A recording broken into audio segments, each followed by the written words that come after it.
So, welcome everyone to the Michael and Andrew and Times Cross Country Fun Time Extravaganza Hour. They can't see me. Michael's doing jazz hands to welcome everyone. I'm going to keep doing it. I'm going to keep doing it. He's going to do it so hard that you will hear it from your social distanced bunker here in 2020, where we find ourselves right now. In case you were wondering why we're doing a podcast at all. Why I'm not out frolicking with Michael as I normally Desperate would. Times call for desperate measures. So, hi, I am Andrew, as I mentioned before. This is a podcast that we decided we wanted to do before this all happened. I decided that I wanted to do this before the world went to hell. A likely story.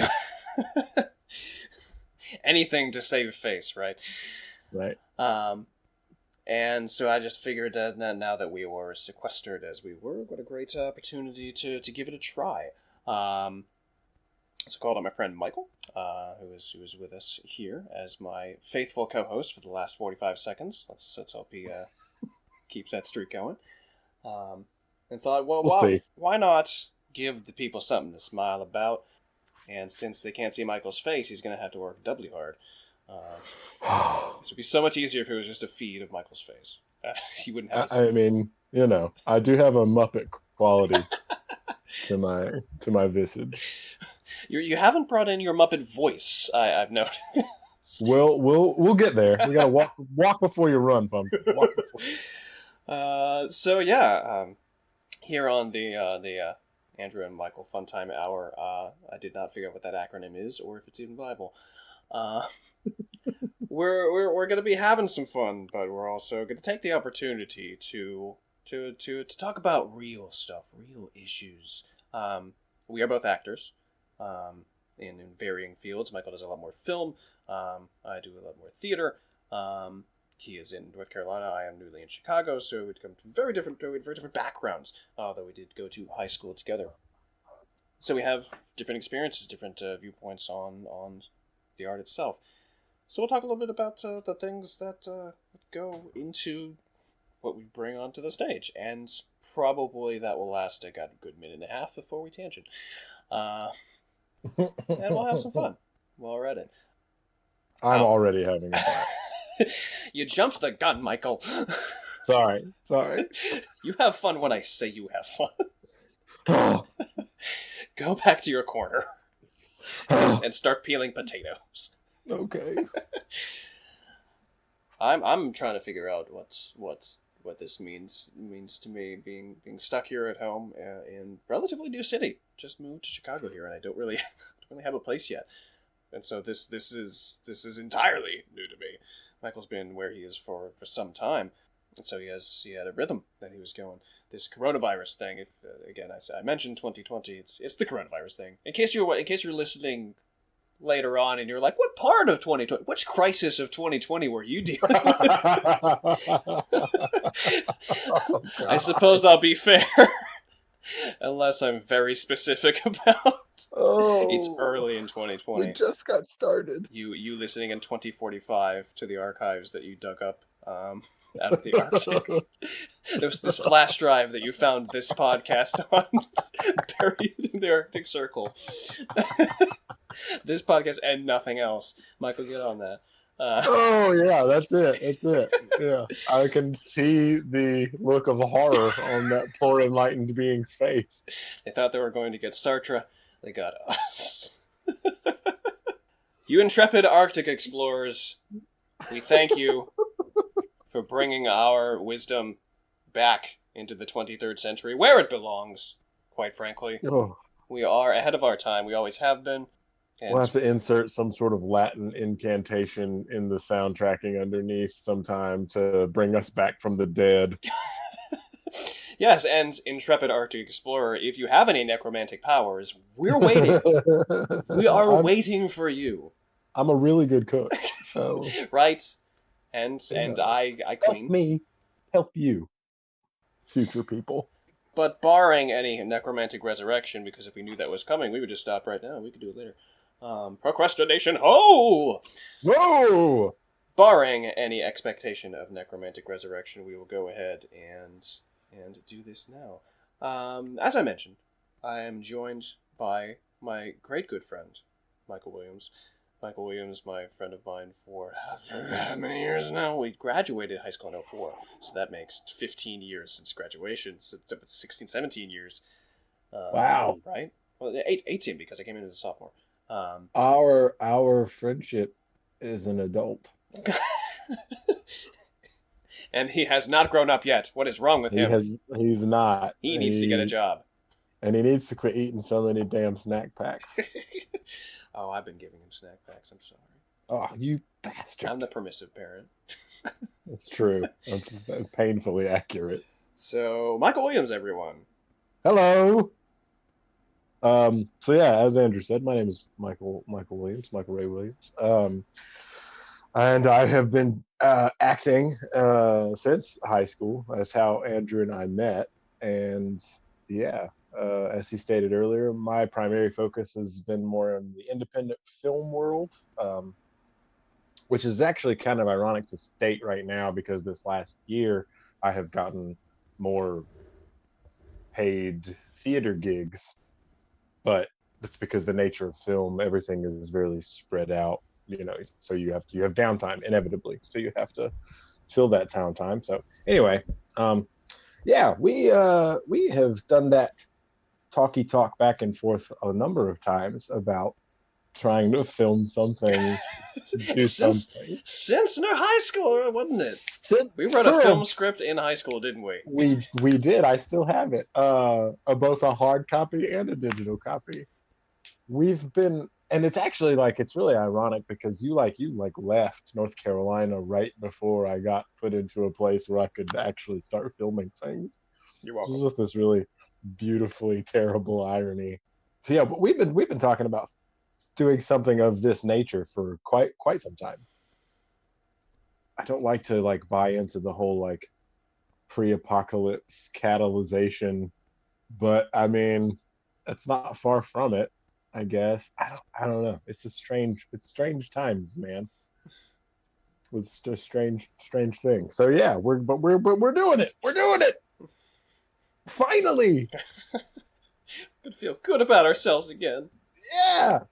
Honestly, I mean, I had this whole thing that I don't believe in New Year's resolutions. To coin a really good friend of mine, Jason Buterin, I don't believe in New Year's resolutions. I believe in New Year's revolutions. And so I had this mindset coming in to this year that I wanted to fill my life with as much art as I could. I'm involved in this, been involved in this touring musical, and I'm doing Shakespeare again. I've dove headfirst into a tabletop D&D hobby. Most importantly, I mean, dude, I'm making my own scenery. So this fits in with that. This is a part of that snowball that's rolling down the hill that is 2020. I want to fill it with as much snowball or shitball. I mean, it's definitely not white. It's probably got a mixture of bodily fluids in there.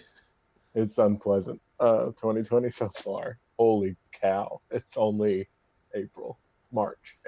Is it April yet? It's not even April. Time yet. has no meaning. Oh, it really doesn't. It really doesn't.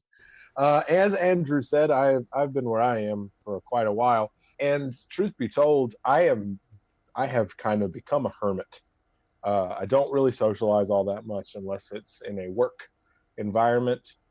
So that has meant mostly just socializing with castmates in projects. I do go to a lot of conventions. That's been nixed because of good old COVID-19. So my lifestyle hasn't really been altered all that much by current world events, which I do recognize as a form of privilege, because I know that there are a lot of extroverted people out there that are really struggling. And all the more reason to do something to try to be engaging, to get them something to take their mind off of the world that isn't Netflix or Hulu or And don't get me wrong, there's nothing wrong with just sitting on the couch and streaming. But variety is the spice of life, you know. So yeah, we're gonna do a thing. What a great segue, my Thank you. friends. So yeah, that's who we're. So what we're gonna do here is we're gonna talk about a thing. We're gonna talk about a thing and talk about our thoughts on it, and we're some silly folks. So What? what? What? No. I mean, this is as serious as I am able to get. If any of you So have laughed, shame on you. Shame on you for finding shameful. any of this funny. Shameful. Right? Stop listening right now. Stop listening right now, but then start again, because it's all about new beginnings. So we're going to talk a bit about a thing, but you know that may find its way into comedy, which we will take our time and cut away to a sketch or an improvised scene, and then return to our previously scheduled discussion when that has run its course or we have beaten that dead horse into the ground. Oh yeah, there's definitely going to be some dead horse beating. So yeah, let's get underway. So today's topic, because this is so weird, because this time is weird, and this is something we're experimenting with. You are on the journey with us, listeners. Our topic today is going to be starting. As broad as that is, starting projects, starting something new, something old again, figuring out why we start things. And of course, as an actor, that's the idea of starting something is very complicated. Of course, we're going to come at this from the perspective of actors, but of course, we're people too, which is a big thing for me. Is to not simply be an actor in your life, but actually have a life.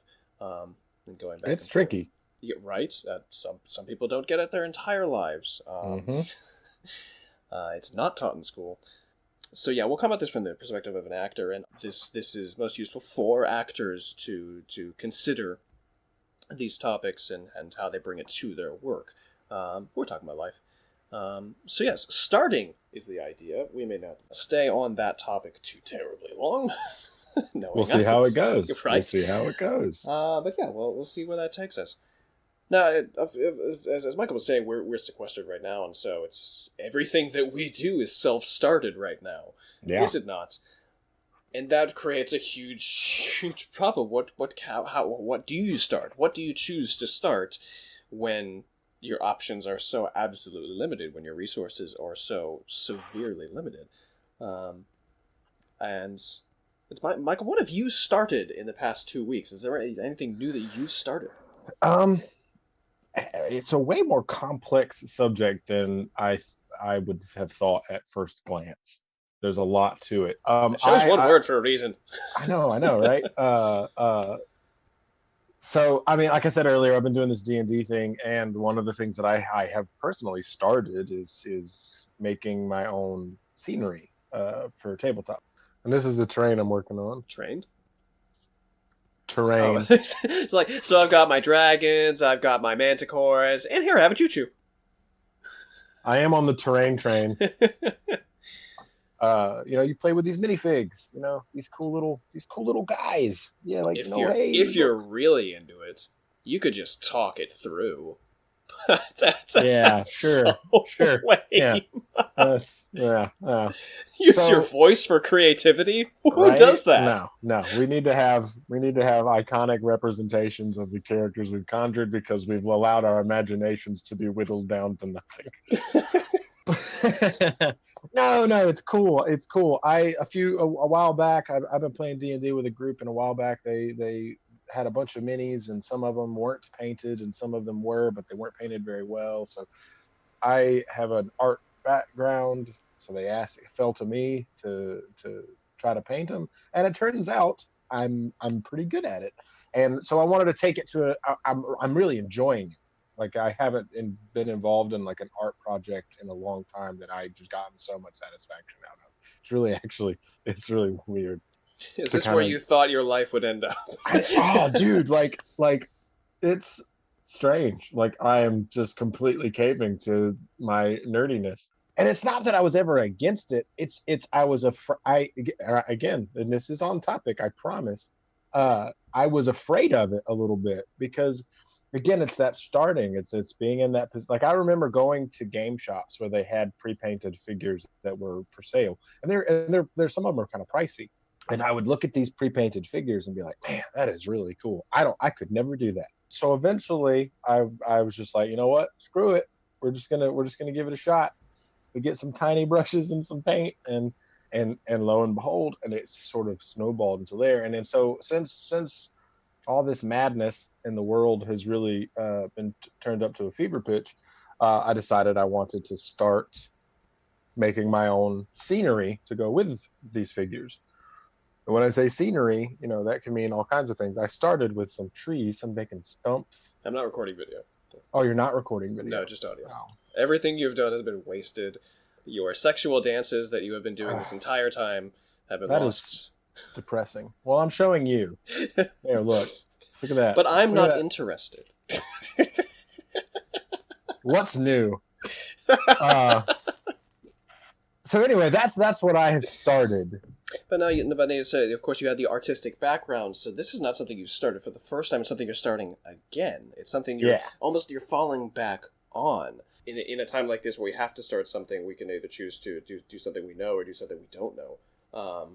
This is definitely an offshoot of something that I knew. Yeah. It's taking a skill set that I used for something else and applying it to a new branch on that same artistic tree. It's weird because if I'm left with some time and I need to start something and I think to myself, well, what am I good at? And I'm like, well, how can I apply that to something new? I almost feel like I'm cheating, If I'm not trying to teach myself or break into something like completely new, I feel like I'm just like resting on my laurels. No, I can understand that. I mean, I have a great capacity for guilt is probably the problem. You definitely do. That's very sure. My big thing, the reason that it feels new is because I stopped myself for so long from getting into it. What did you do? What punishments? Right. Just flogging myself, repeatedly with a bag full of dice. I had all these extra dice. I don't know why I bought. So, but there's comfort in familiarity, obviously, and starting something that is 100% new creates it's an anxiety creating experience for most people. So that's the kind of thing, I'm sitting here and like, I should do something. I should create something. I should make something new, or hear about just people just like chilling. I mean, I think you got to have both, truthfully, and for different people, different concentrations of the two are really that's the aim. We're in a time right now where people are experiencing a form of anxiety that they've never experienced before. That's true, yes, and not only unprecedented, events, but also unprecedented states of psychology people being forced into. Yes, like this world events has essentially forced a huge chunk of the population to become introverted. And here's an unpleasant. Welcome to my world. Right. Unpleasant statistic. I think most people are extroverted, and most people don't really want to be alone with themselves. So most people are jerks. I hang out exclusively with a cadre of jerks. Well, it's interesting because you and I are theater people. We're actors. Most of the theater people that I know are not like us. Yeah, 2 arms. I mean, like, where did they put their third one? I just like. It makes me gag thinking about it. No, I have this. He's a castmate in the tour that I'm in, and he is an extroverted person for sure, and he is really struggling with this stuff. Like he is having a hard time, and it is just a strange, awe-inspiring time to be alive in, for one, but I think we This is a little bit sidetracked. How many different characters have you played? Like in my career? Yeah. Right. You don't even have to attempt to answer it. Just think about it. Well, I mean, You and I and others like us are primed for this, because all this does is forces us to put to actors are not normal people, right? The best ones, at least, and this is personal opinion a little bit, they're lots of people. the best ones are multiple people at once. Yes, We are. The ones with severe psychological disorders are the best ones. But it's this crazy mutant ability where it's like personality shapeshifting. Just imagine that mutant who's in the manor with Professor X. Okay, so he goes to Professor X and says, "Welcome, students, to Xavier's School for the Gifted. Here you will find comfort and safety as well as guidance while your mutant abilities continue to grow. Let us take a moment to introduce ourselves and what our abilities are. Clearly mine is telepathy, as this voice is in all your heads." Wait, just the one voice? Ah, you're looking for room 329. We appreciate it. Hi, I'm Daniel, and I can turn invisible, but it's cool. I'm generally disgusted by people, so I don't want to spy on any of you naked. My name's Aubrey. I can fly, breathe fire. I also really like hair metal, so that works out. I'm Michael, and I'm not sure I'm supposed to be here. Oh, now, nonsense, Michael. We detected some sort of mutation in your DNA. We can help you find out what that means. Now, students, I'll need your help. Killer. Let's gut this fish. I'm sorry, what? Surely she means metaphorically, right? I don't know. Maybe his mutant power is that he has, like, really gorgeous intestines. Don't be silly. We already have one of those. He's on the Y-Men squad. 'Cause it comes after X. No, it's usually just the first thing that comes out of our mouths. So, Michael, what do you do abnormally well? Well, I can memorize things. Wait. What? Yeah. Like, fast. Sound like you can memorize things in the blink of an eye or something. No. Just takes me a couple of days, usually, depending on the complexity of the text. Well, anybody can do that. Oh, honey. You poor, sheltered, elderly telepath. All right. Michael, I seem to notice you're glowing a bit. Now that's a good sign. Huh? Oh, no. I just sat directly under this light here. Don't know why I do that. I've got it! He's the memorizing moth. Daniel, you're expelled. Oh, man. I have an idea. Aubrey, take this sword and fly over his head. Is this a dagger I see before me? No, it's a sword. Maybe it's a commentary on swords. It's clearly a sword. Well, if that's what the blacksmith intended. Or maybe the sword used to be a dagger, but then its father left when he was young, and he grew up into a sword, but can't shake the feeling he's a dagger on the inside. Michael, all this objective analysis has got you sweating a little. This is wool sweater. I hate it, but I put on whatever's laid out for me each morning. Who lays it out? I want to say Renee? Ruth. I know her face. Aubrey, come here. I think he's an actor. You don't have one of those. No, just a few dozen singers and comedians. Listen, a mutant's powers come out when he's put under extreme stress, so we just need to subject Michael to stress he can barely withstand. Michael, my boy? Yeah?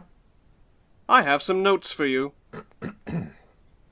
Notes? Yes, I'm just not understanding this interview so far. Tell me, can we start over, but this time you give me more? More? Precisely. I'd like more depth, but also more grace. Can you do that? A certain quality of obsequiousness mixed with true wherewithal. Yes. Absolutely. He's almost there, Aubrey. I just need one more desperate lie. Be careful, Professor. Michael? Mm-hmm. You understand the note? Of course I understand.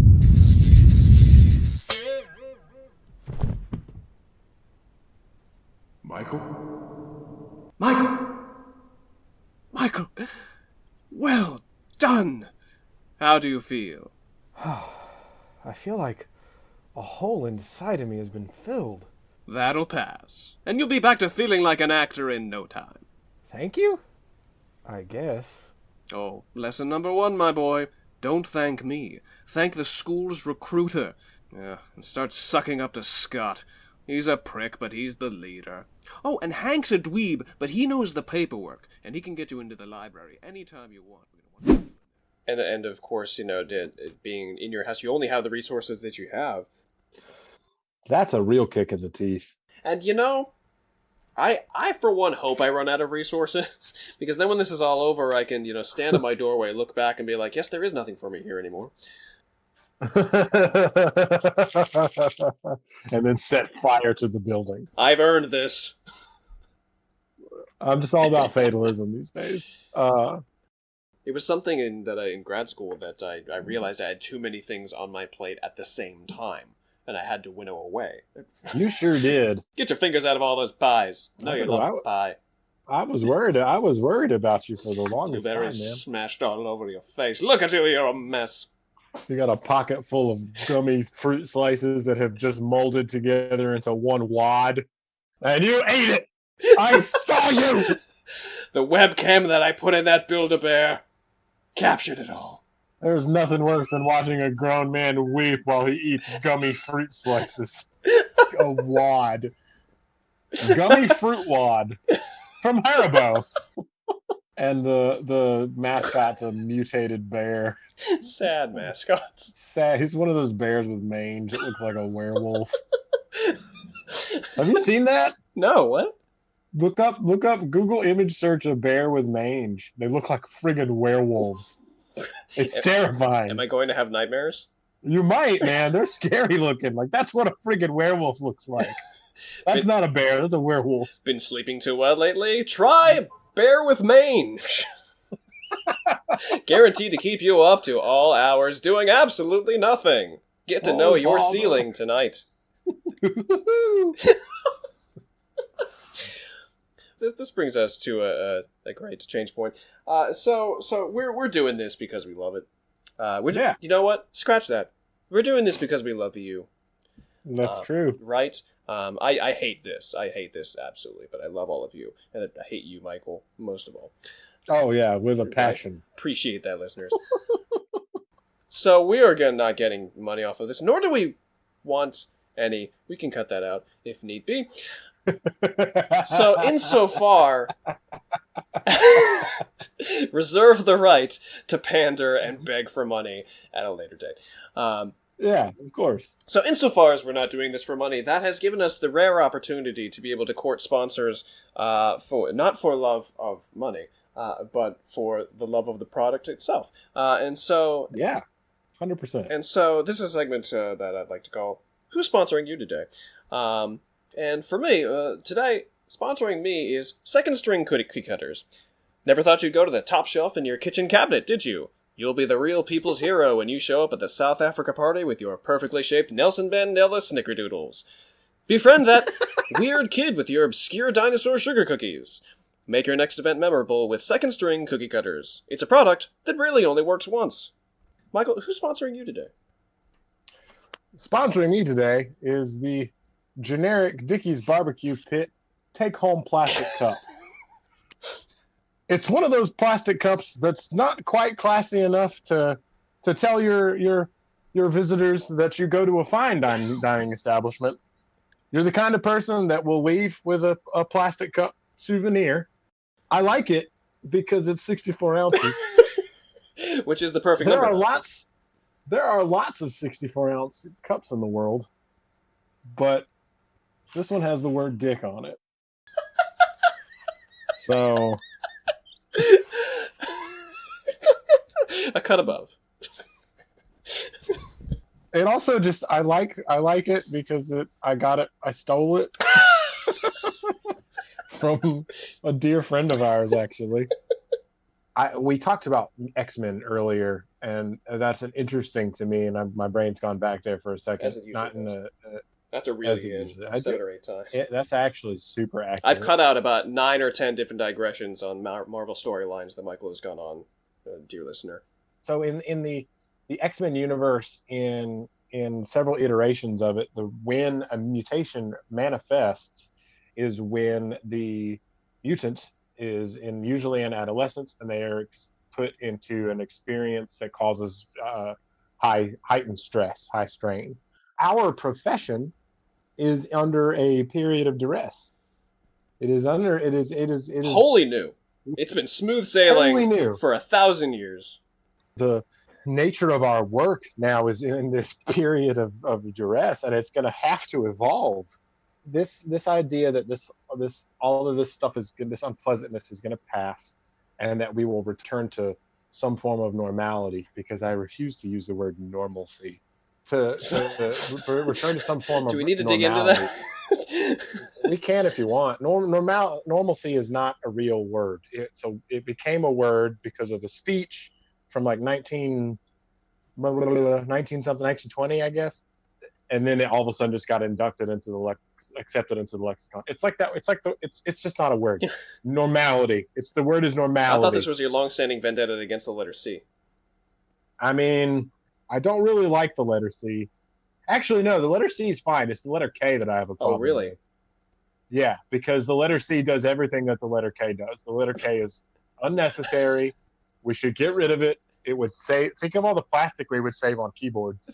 just one letter missing. Just like every other one. Just don't replace it with anything. Just take the K off. Join the revolution. Get rid of that K. I want to see K's thrown from windows in the streets. A mountain of K's. It really doesn't. The English language is so stupid. No, we're going to have to evolve. We're not going to be able to go back to the way things were before all this happened. That's the thing. And there are a lot of people who are in denial about that. There are a lot of people who are just like, oh, no. They'll find a cure for this and an inoculation, and in 3 or 4 months, everything will be back. That's never going to happen again. Now, I'm not saying that it won't, that shades of that normality, of shades of that previous life won't still be prevalent or still exist, but there are certain aspects of life that are going to have to be permanently changed. I think using these digital mediums for stuff like this. Now, this isn't what you and I are doing is not a new concept. We're just perfecting it. There you go. We're polishing it a little bit. Polishing this turd. It's my favorite phrase. I learned it relatively late in life, but polishing this turd. But then looking back on what I've done in my life, that really should be at the top of my resume. You have told me a lot of stories, and I'm not disagreeing with that sentiment.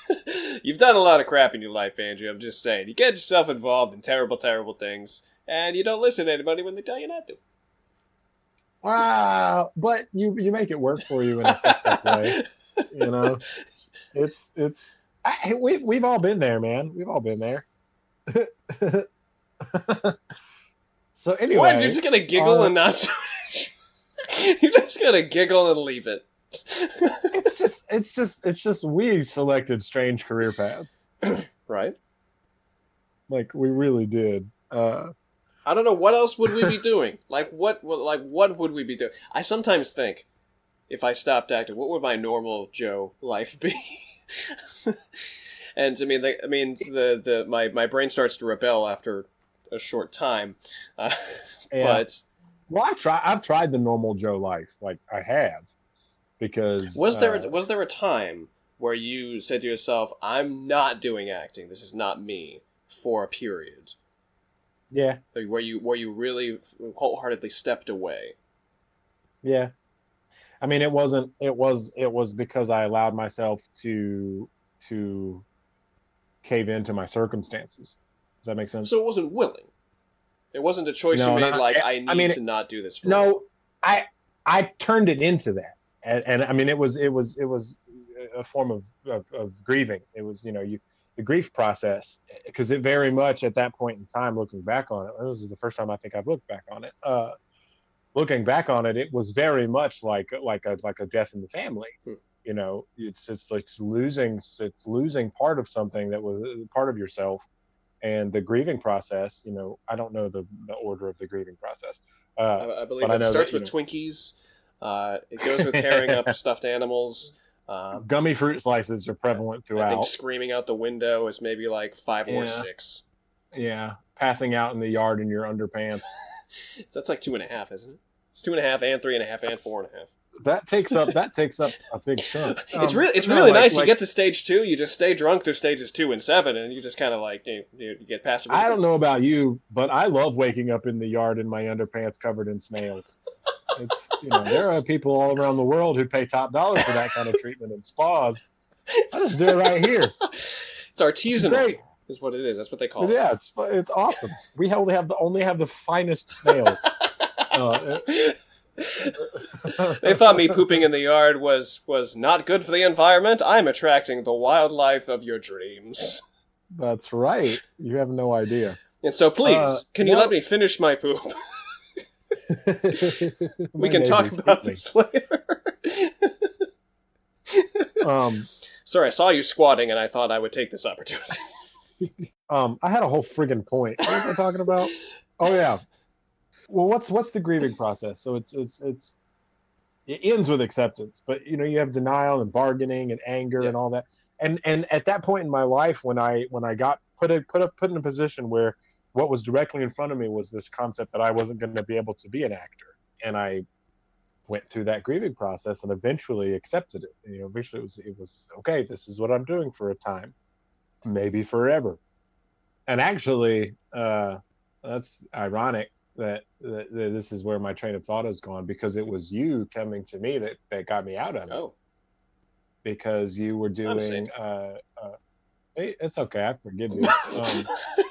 Reporting me back on this path of poverty and dissatisfaction. Yeah.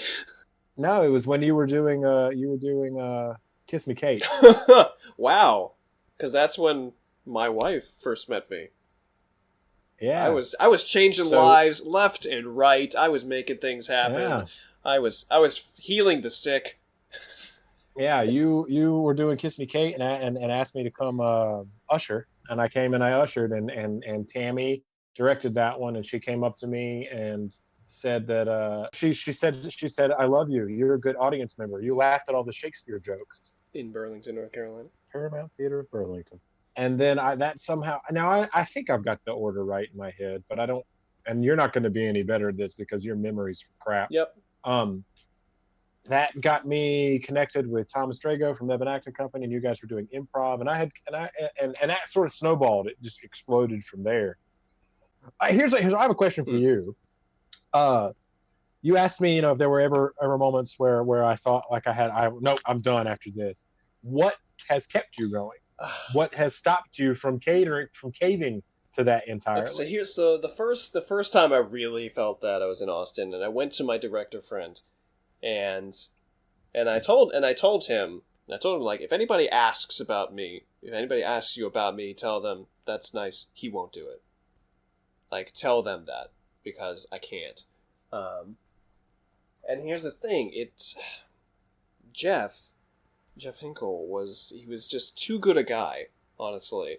And maybe it was my mistake to confide in him.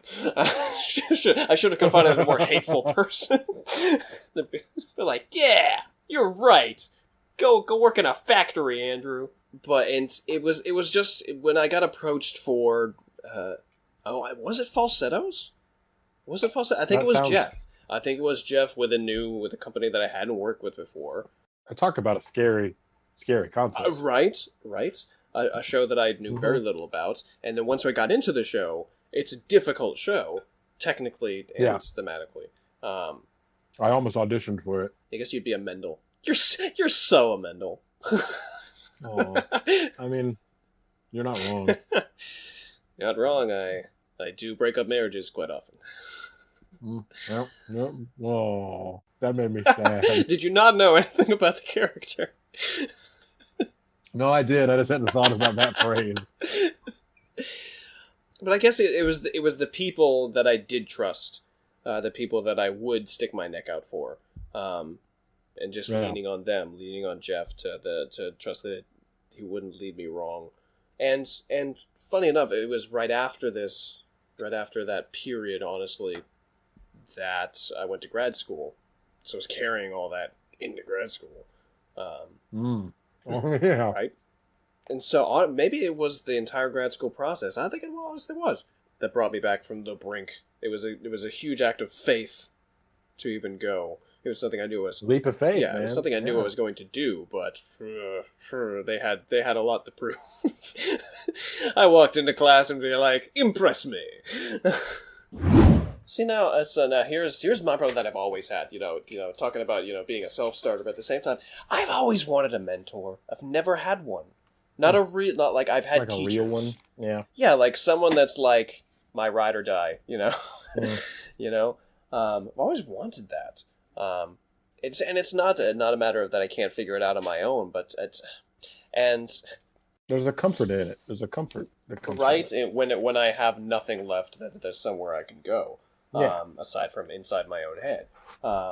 And as often as we have seen disproven the wisdom of elders, whether in the past month or the past decade, there's something I trust that I could find something out of that. I wonder whether it's even worth looking, though, in 2020, with the way that things are changing socially and even in this profession. Whether seeking a mentor is a worthy pursuit.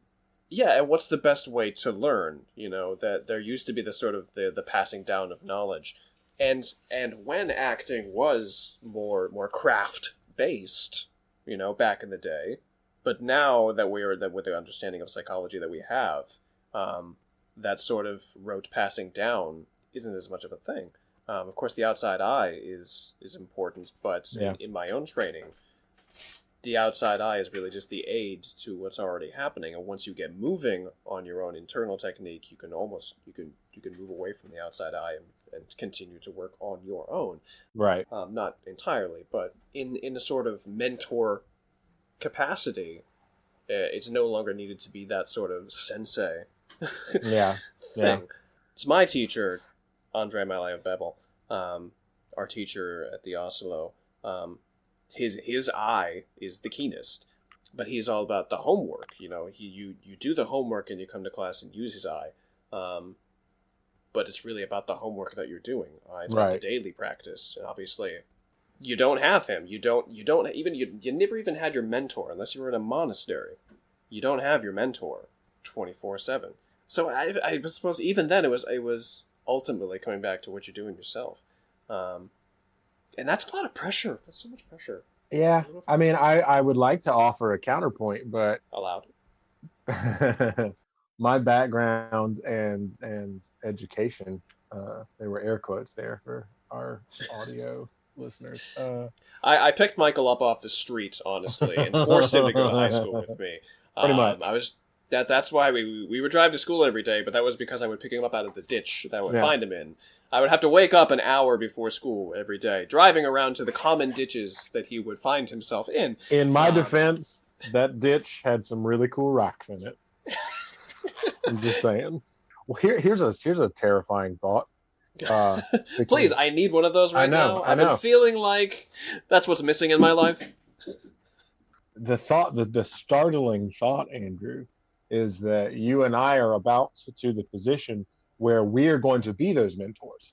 And that's part of the thing. I started thinking of myself because I moved into this new city, and I brought our acting technique with us, the Dove technique that we use at the Oslo, and it's not known around here. And so me and my colleagues were starting to do some classes and kind of trying to introduce it into the community, and talking with people who have been here for a while, talking about the other places that offer classes already. In their own styles. Apparently Meisner's a big thing here. I started thinking to myself, like, well, I'm presenting these classes, I'm teaching, but I don't necessarily want to take a class. It's like, I I teach them now. I don't take them. It's weird, especially right? one that's a different technique than one that I have committed myself to. Yeah, isn't that strange? So now we've reached this age where we're starting to feel ourselves a little bit about what we can pass on. If we look back at the things that we passed down before we knew more, and maybe kind of say, well, that wasn't the best thing to pass down. I'd like a do-over. Right? Mulligan. So I brought you here today to tell you that everything that I taught you was wrong. Teacher, are we paying for this class? Yes, you are absolutely paying tuition for this class. A time travel sketch about us going back to our younger actor selves and criticizing the ever-living shit out of them.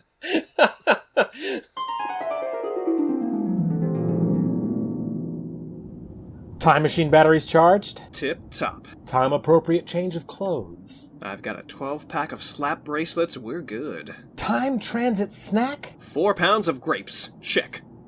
Do you remember when humanity wasn't on a grape-centric diet? You're bringing up old memories, Michael. We'll be confronting old memories head on, pal. This is a time when you couldn't play foosball with your dinner. I don't want to think about it. We'll just get in, fix our mistakes, and get out. Now, let's not squander an opportunity. Are you suggesting we avert the dark times? Wouldn't you like to visit a target head held high again? Target?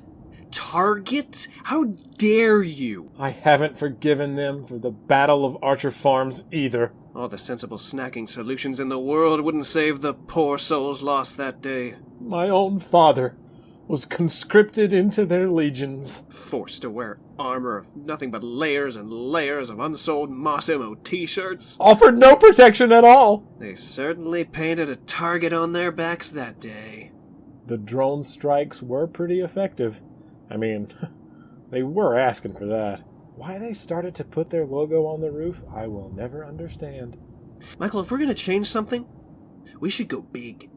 You've got that look in your eye like you're getting personal. I am. You've got that tension in the jaw like you're getting serious. You're damn right. You're pumping your arm up and down like you're leading a parade like you really mean it. Where did you get that baton? It's my resolution baton. You mean... We stop the Build-A-Bear uprising. Are you insane? Once the eye supply chain was severed, that was it, man. Oh, no. Forget the eyes. It's the filling. Once they started filling the bears with protein slurry, reality ceased to have meaning. The first time I went to squeeze my government-issued emotional support Build-A-Bear, the shock is unlike anything I'd imagined. And that slurry, not as nutritious as you'd think. You tried all 12 secret spices, and it still didn't improve the flavor. I even tried 6 declassified spices. You know, I think we can kill 2 birds with 1 stone. By correcting our past selves, we can prevent the dark times. You subscribe to the faking it till you make it rain acid theory. Yes. If I can stop past you from pretending you know the first thing about romanticism in the theater, that will set a chain reaction in motion that will prevent the volcanoes from spewing radioactive blood. Ah, that's right. I did inadvertently see the apocalypse. You did. Then this is a mission for you. Here, take all the grapes. All the slap bracelets.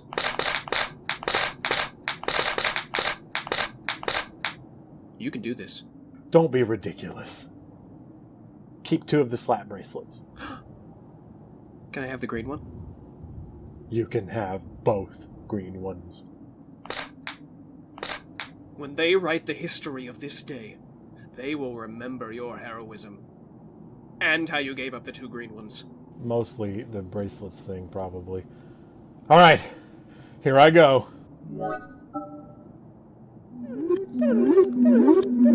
And that, class, is where naturalism comes from.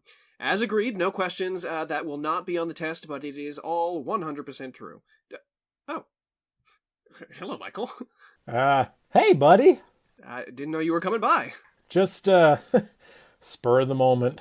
I also didn't know you were materializing in the middle of my class. You know me. Always full of surprises. What can I do for you? You just finished Romanticism? Sure did. Flawless.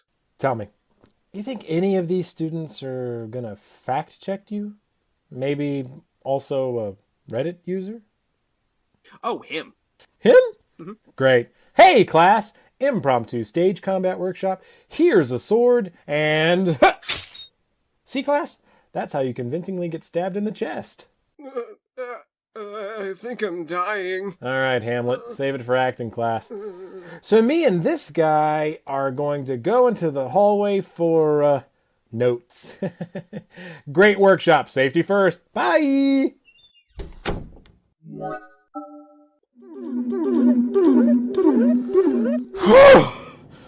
I've done it!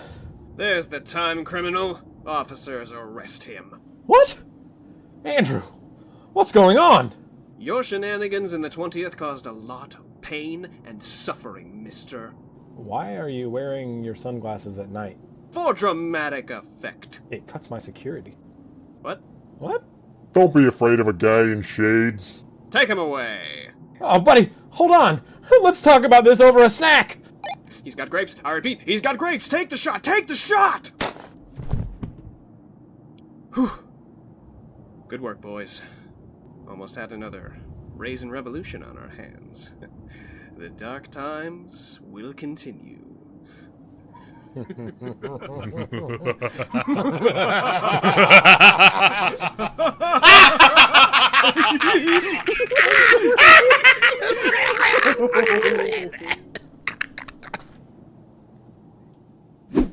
If we don't see time travelers now, then it's not. Yeah. And then, yeah. I have a theory about that. You can remind me of it later. No better time than the present. So we can only see a certain percentage of the light spectrum. Yeah. And can only hear a certain percentage of the audio spectrum. Right. The time travel process puts them in those spectrum that we can't see and interpret. So what you're saying is... They're here, and they're laughing at us. And they're naked. Oh, 100%. I know the smell of ball sack, and mine is clean. So, time traveler hanging out in my room, go take a shower. Anyway. That's the real jump in technology. It's the fact time travel technology is really easy. It's time traveling with your clothing. They just can't crack it. James Cameron, Terminator. That's the rule. You can't travel with your clothes. You have to travel. Oh, is that? I don't think I've ever seen Terminator. What? Oh, you gotta see Terminator. I've seen the man. end. I've seen the hand thing. That's Terminator 2. Oh, is that Terminator? But that's a main point. Is that like, yeah, just leave your clothes behind, buddy. Yeah, all the time travelers are naked. Have you ever and do you actively still struggle submitting for things? Like sending actually like knuckling down, like, okay, I'm gonna audition for this. I'm committed to this. You know, I've never lived in a city before, and with the frequency of auditions that there are locally. And so simply watching the drip feed of auditions every week or so, there's a couple new ones. So even if I say no on this one, something else will come up pretty soon thereafter that I won't. So there's always something to audition for in normal times. Yeah. In normalcy. There's a saturation. Oh, I'll kill you. That part of it has become more standard for me, especially because now that I'm going to EPAs, I'm crashing the EPAs, starting to understand the ecosystem there and just kind of slotting into it. When you're in a place, a smaller city, a town sort of thing, there isn't an ecosystem to slot into as far as auditioning is concerned. It's aberrant. True. You know, the audition itself is odd. And so it's nice to be in a city to have that process defanged. My reason for asking is because that is something that I struggle with. Like, actually, like, okay, most of the auditions that I've had over the last year have been, they start with a video. I get so hung up right before that step. Like, I will talk myself out of something super quick. The reasoning is always inconsistent. You know, it'll be, sometimes it's because I look at my calendar and I look at the dates and the way things line up, and then I say, oh, no, wait, there's this whole chunk here where I've got this going on. Or can't help that. Can't help that. But I definitely will talk myself out of things. And part of that And I think this relates to the whole topic of starting, because it's there at the beginning, at least in my head. Imposter syndrome. Oh yeah. Yeah, like, and I know that's something that you have struggled with, and that's one of the, you and I are alike in that way, and it's easy, I think, to talk yourself out of stuff when you're dealing with that. And one of the dilemmas of being in the demographic in the market, quote unquote, that I am in, is the infrequency of good opportunities. I committed. I think it was last winter, late winter, early spring, was my last community theater show. And even that wasn't a real community theater show for me because I was a pinch hitter. They called me in. Oh, right, yeah. It was a curious incident of the dog in the Yeah, I night remember time. They called me in because an actor had dropped out 2 weeks before opening, and I'm the go-to in the community apparently for that. To that bottom of the barrel. There's Michael. I do like to hang out down there. It's cold and damp. That would be a great name for a bar. I'm just saying. Bottom of the barrel? The bottom of the barrel. We could open a pub. What are the ads? We could do it, Brian. We could do it. Ads for the bottom of the barrel pub. I mean, I just imagine like girls with big butts. Anyway, the bottom of the barrel. The bottom of the barrel. The place is run by hobbits. Hobbits with badonkadonks? Hobbits with badonkadonks. Wow. That's in the Silmarillion, right? That's right. It's chapter 37. People usually check out by then. We started talking about the mating habits of hobbits 2/3 of the way through the Silmarillion. Listen, the singing that they do when they climax is beautiful, okay? So, the last community theater show I did. Just sweep that under the rug. That pinch hitter, because man, my personal mutant ability when it comes to theater is I can memorize lines super quick. It's rare. Get better at it, actors who are listening. So I was a pinch hitter because my mutant ability is I can memorize the script super quick. So that was my last community theater show, and it was a short-term engagement. Again, it was 2 weeks because like you do of the and that was great. It was perfect because it didn't eat up so much of my time that I felt like I was really at a loss. But I committed after that, so that I can't do any more work for free, and it's not because I have any like lofty or greedy aspirations of like of fame and fortune. That would be nice. I wouldn't turn it down by any stretch, but excuse me, it's because it's work and my work is valuable. Theater, performance, entertainment is a commodity. There are other people out there. I only, oh man, imposter syndrome is weird because there are definitely moments where it doesn't exist in my head. Like, I know I am good enough to get paid to do what I do. There are people out in the world that are terrible at it and they get paid to do it. That's a little bit of a judgment call, but everybody out there knows that's true. Look at you, Ben Kingsley. You've been called out. That's true. Yeah, come on, Ben Kingsley. Iron Man 3. Are you kidding me? Come on, man. So we've been, honestly, we've run the gamut of our careers, quite frankly. It's interesting. In a really light way. Yeah. We could have gone to some dark places. We can delve into some of the deeper crevices another time. Let's get to know each other first. Right. Let me share all my neuroses with you. Perfect stranger of the internet. Somebody in the comments, help me. Cure me in the comments. But it's interesting. My movement teacher in grad school, what I was talking about, we begin again every day. We begin again, and I suppose that's what you can take out of this in your time of quarantine, listener, is that you have the opportunity to try and figure out how you can make this time a beginning for something, as opposed to the end of everything before it, like capitalism and polite society. Mm-hmm. We can intentionally stop something so that we can start something else. We have intentionally stopped our lives here for the greater good, And now that we have this gift of stopping, start with something brand new. And that's what this is. It's something brand new. That's right. Us. And so we'll leave you with that. And I know that Michael has been absolutely stewing about something lately. He's been blowing up my phone, quite frankly. I had to delete all the Twitter comments on this thread that he's been on. I signed his petition 7 times. And I appreciate every one of those. Right? I think MoveOn.org has banned him. Yeah. And not politely, I may add. They were frankly tactless about it. So I thought I would give Michael this platform to tell you what you need to know. Batten down the hatches, listeners. Michael, take it away. I appreciate that, Andrew. I just want to take a minute to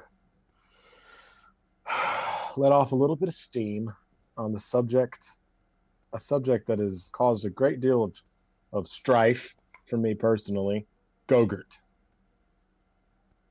I want to know who in the blue hell had the bright idea of putting watery yogurt in a tube for consumption on the go. And then not only that, in that absurdity in and of itself, but let's make it this extreme product. Not only is it Go-Gurt that you slurp out of a tube. I don't know about the rest of y'all, but I don't want to suck anything out of a tube. But on top of that, their whole marketing campaign was this like extreme sports, because I want nothing more after I've been rollerblading around the cul-de-sac for 3.5 hours than to suck a bunch of yogurt out of a tube. Jeez. And why stop there? Why stop there, Go-Gurt? Why not do like Go-Tatoes? Let's do some mashed potatoes in a tube. Why not? Why not? Why not? You know? Don't give them ideas, Michael. You can liquefy anything. Let's do like Go Meatloaf. Do like meatloaf in a tube. Goat loaf? Why not? Goat loaf. You know? Goat loaf. Oh, that sounds awful. Why did I say it? Oh man, what I would have given to just be a fly on the wall in the meeting where somebody was like, all right, gentlemen, so our yogurt sales have really been down this last quarter. We need something out of left field, I think, to really stimulate sales. What do we got? And there's a bit of silence around the room, and then some jagoff in the corner who was probably an intern, or he probably did like CrossFit, was like, why don't we stick yogurt in a tube? That's brilliant! Oh my God. Like, what? How did that happen? What's the story there? I want Netflix. Netflix, are you listening? I want a docuseries about the inception of Go-Gurt. That is what I want. I want to know how it happened. First off, like in the immediacy, like literally how it happened. And then I want to know how it happened in the existential line of thinking. How did we let this happen? You know, it's going to be disappointing. We find ourselves with the actual solution to be much simpler than we thought it was. They're in a staff meeting, sitting there, brainstorming, with their snack of bone marrow. And someone just looks down and thinks, guys, it's been in front of us the whole time. Right here. I actually know. Here, no. It's like it went like this. You had the Mongolian intern at the Dannon yogurt company, or whatever company, Yoplait or whatever company came up with Go-Gurt. The Mongolian intern had just finished his sup talao, his bone marrow soup, and he's walking down the hall, and he bumps into somebody and drops his bone in their yogurt, and then pulls it out, and is just like, oh, that's bloody delicious. That's how it happened. That's how it happened. The first line of Go-Gurt did come in bone tubes. This is a little known fact. Well, yeah, it came from the yogurt piece. And then we drove it to extinction, as we do, and we had to come up with a new solution. Yogurt beast. Yeah, they live in the Himalayas.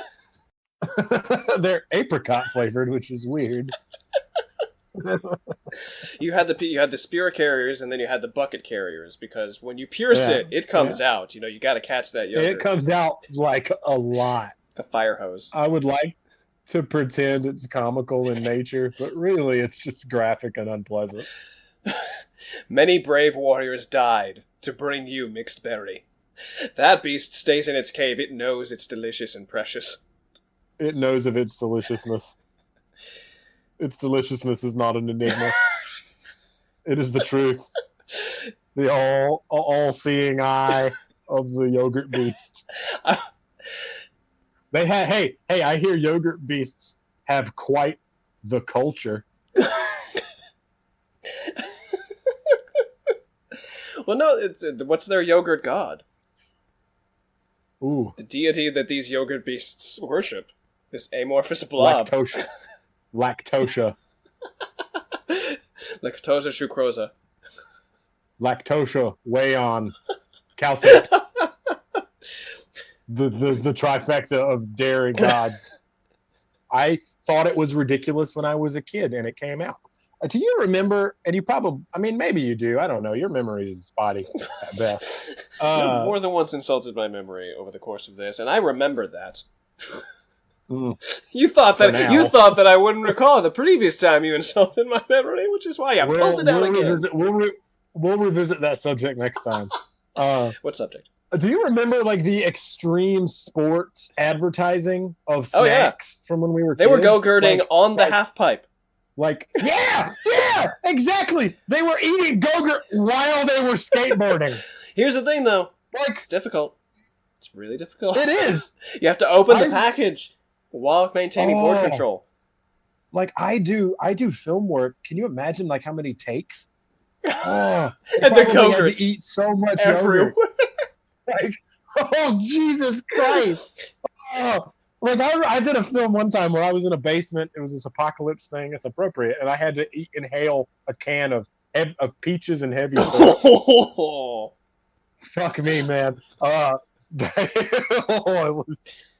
saw colors that I could not see before and have not seen since. So that's what I did. But we had to do it in like 3 or 4 takes, and it was awful. God, I can't even begin to wrap my head around the idea of shooting a Go-Gurt commercial. But it's funny. They get a kid that loves Go-Gurt so much he got the iron stomach. It's funny. I was doing a little film for Ringling, and there's a moment where they're like, he swigs the Pepto here. They're like, you don't actually have to do that. You can just kind of like cover it with your hand, sort of thing. Like, no, I love this taste of Pepto-Bismol. And they're like, you'll do that? And I'm like, yeah, give me some Pepto. I'll down that thing. So the second take was me actually drinking the Pepto because Pepto-Bismol is delicious. Judge me in the comments. Oh my God, you done laughed me into I got the coronavirus. Oh my God, laughter is not the best medicine. Laughter is not the best medicine. Laughter is not. You can make cakes out of Pepto-Bismol. Really? Don't tempt me. Yeah. You can make icing out of it. Yeah. I'll send you. I actually have the recipe. This is apocalypse cooking, y'all. You make do with what you have. That's true. That's true. Get you a Tussin Sunday. But they did like the extreme sports advertising on like everything. Like Gushers and Fruit by the Foot and Capri Sun. God, do you remember those awful Capri Sun commercials? Peak X Games, man. I guess it was. Go-Gurt. Oh, I'm bothered by it to my core. And that, my friends, is what's wrong with Go-Gurt. You will be thinking about it now. Now, if you'll excuse me, I'm going to go prepare dinner, put it in the blender, and then stick it in a tube for for consumption on the go. So really what we're trying to do with this podcast is give you as many things to stay up at night agonizing about. If the mange bear doesn't work, transition to Go-Gurt. It's a nice way to ramp yourself down into sleep. A mange bear eating Go-Gurt on a half pipe. So that is our show, folks. That's there you go. That's a hell of an episode. Whatever this was, and whatever this will be. I hope you had fun. We certainly did. We certainly And did. feel free, throw a comment down. What you have to say about that. Maybe we'll revisit it in a future episode. Maybe we will ignore it completely. Maybe we'll just laugh about It's a it gamble. on our own. It's a gamble. If you've got questions or topics that you think would be fun to discuss, especially reaching out to our actor people, because given the nature of these quarantines, we know that it puts a strain on some of you guys, on us. So yeah, if you've got any thoughts that you think would be good topics of discussion. And of course, that is the easiest way to get Michael and I into a heated argument. Please Absolutely. put your most inflammatory comment. Please, let's talk about methods. Lighthearted. The way I want lighthearted to stuff. end this episode. Yeah, A lighthearted fist fight about I'm telling you, proper acting approach. that gallows humor, man. It's because we're in it. We're here. This is where we live now. We can't see each other, but we can still yell at each other. That is the truest statement that we've said the whole time. So, with that, we leave you. We will see you, but not see you. Because if I see you, you're in my house. And please get out! Get out of my house right now! 6 feet. I don't live in that big an apartment.